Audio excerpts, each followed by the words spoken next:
नेपाल में आग भड़क चुकी है और ये आग सोशल मीडिया पर नहीं बल्कि सड़कों तक उतर आई है। जेनजी यानी जनरेशन जेड के प्रदर्शन के दौरान 14 लोगों की मौत हो गई है, सैकड़ों लोग घायल हैं, लेकिन जनता अभी भी सड़कों पर है। इस विद्रोह की वजह बताई जा रही है कि सरकार ने 26 सोशल मीडिया साइट्स पर रोक लगा दी है। लेकिन यह सिर्फ सोशल मीडिया बैन का मामला नहीं, यह कहानी है नेपाल रिवॉल्यूशन की, जहां युवा सिर्फ इंटरनेट नहीं बल्कि अपना भविष्य बचाने के लिए लड़ रहे हैं। आज के इस रिपोर्ट में देखिए नेपाल की जनता आखिर किससे लड़ रही है और यह विद्रोह इतना खतरनाक क्यों हो गया है कि इसे जनरेशन जेड की क्रांति तक कहा जा रहा है। नमस्कार, मैं दिव्यांश और आप देख रहे हैं जी भारत। सोमवार शाम 4 बजे काठमांडू का न्यू बानेश्वर इलाका, हजारों युवा सड़कों पर थे, हाथों में झंडे, तख्तियां और सीने में गुस्सा। लेकिन तभी पुलिस ने गोलियों से वार किया, जिनमें 14 लोगों की मौत हो गई और दर्जनों घायल हैं। फिर इससे नेपाल में विद्रोह की आग भड़क उठी। लेकिन यह आंदोलन सिर्फ सोशल मीडिया बैन के खिलाफ नहीं था, असल जड़ कहीं और है। नेपाल में इन दिनों नेपोकिड्स का तूफान उठ खड़ा हुआ है। ये एक ऐसा ऑनलाइन तूफान है जिसने नेताओं के बच्चों को बेनकाब कर दिया। हाल में टिकटॉक और रेडिट पर कई वीडियोस वायरल हुए जिनमें साफ तौर पर देखा गया कि नेताओं के बच्चे विदेशों में पढ़ाई, लग्जरी कारों और स्विट्जरलैंड में छुट्टियों के मजे ले रहे हैं। वहीं दूसरी ओर आम नेपाली युवा बेरोजगारी और महंगाई की मार झेल रहा है। नेपाल के सोशल मीडिया ब्लैकआउट ने इसे और भड़का दिया। दरअसल नेपाल सरकार ने एक झटके में 26 प्लेटफॉर्म्स को ब्लॉक कर दिया, जिनमें Facebook, Messenger, Instagram, YouTube, WhatsApp, X, LinkedIn, Snapchat, Reddit, Discord, Pinterest, Signal, Thread, WeChat, Quora, Tumblr, Clubhouse, Mastodon, Rumble, VK, Line, Imo, Zalo, Soul, हेमारो, petro इसमें शामिल है।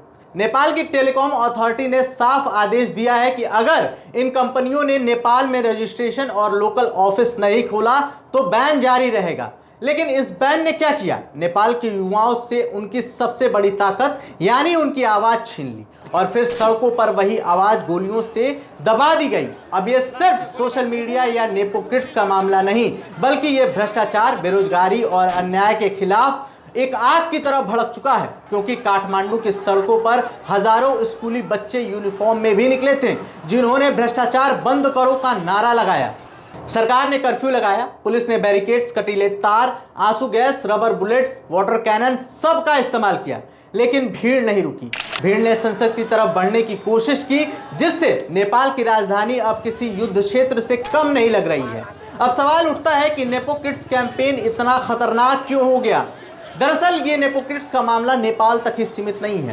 पहले हॉलीवुड फिर बॉलीवुड में नेपोकिड्स शब्द का इस्तेमाल हुआ, फिर फिलीपींस की राजनीति में भी इसका असर देखा गया और अब नेपाल में ये शब्द सीधे नेताओं और मंत्रियों के बच्चों पर वार कर रहा है। अब इस पूरे मामले पर नेपाल सरकार का कहना है कि फेक आईडी, हेट स्पीच और स्कैम को रोकने के लिए बैन जरूरी है। सरकार का दावा है कि हम अभिव्यक्ति की आज़ादी का सम्मान करते हैं, लेकिन सच्चाई ये है कि गोली और आंसू गैस के बीच आज़ादी दम तोड़ रही है। ऐसा इसलिए है क्योंकि नेपाल में 3 करोड़ आबादी जो है वो 90% इंटरनेट पर है, 80% ट्रैफिक जो है वो सोशल मीडिया से आता है।